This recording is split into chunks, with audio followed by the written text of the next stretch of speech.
کسی گاؤں میں ایک کسان رہتا تھا۔ جو شخص بھی اس کے ساتھ کام کرتا اس سے نقصان ہوتا۔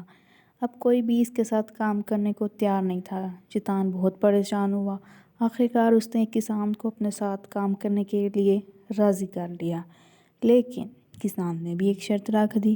کسان نے کہا کہ اس سال جو فصل اگائی جائے گی اس کا اوپر والا حصہ میرا ہوگا اور زمینی حصہ تمہارا ہوگا۔ چنانچہ شیطان نے ماننا ہی تھا، کیونکہ اس کے ساتھ کوئی بھی کام کرنے کو تیار نہیں تھا۔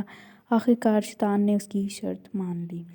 کسان بہت ہوشیار تھا، چنانچہ اس نے اس سال گندم اگا دی اور فصل کا اوپر والا کسان نے رکھ لیا اور زمینی حصہ شیطان کو دے دیا۔ یہ دیکھا شیطان بہت پریشان ہوا۔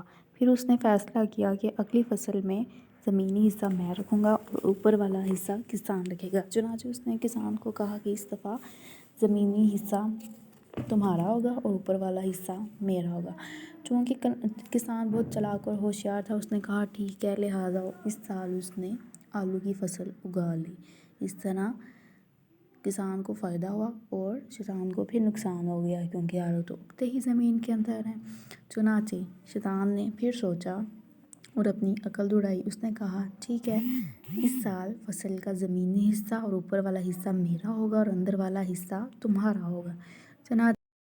چنانچہ کسان نے شیطان کی شرط مان لی اور اس نے اس سال چلیوں کی فصل اگا لی۔ اس طرح زمینی حصہ اور اوپر والا حصہ شیطان کو مل گیا اور اندر والا حصہ چلیوں والا کسان کو مل گیا، اور کسان کو فائدہ ہو گیا، اور شیطان چیخیں مارتا ہوا دوڑ گیا۔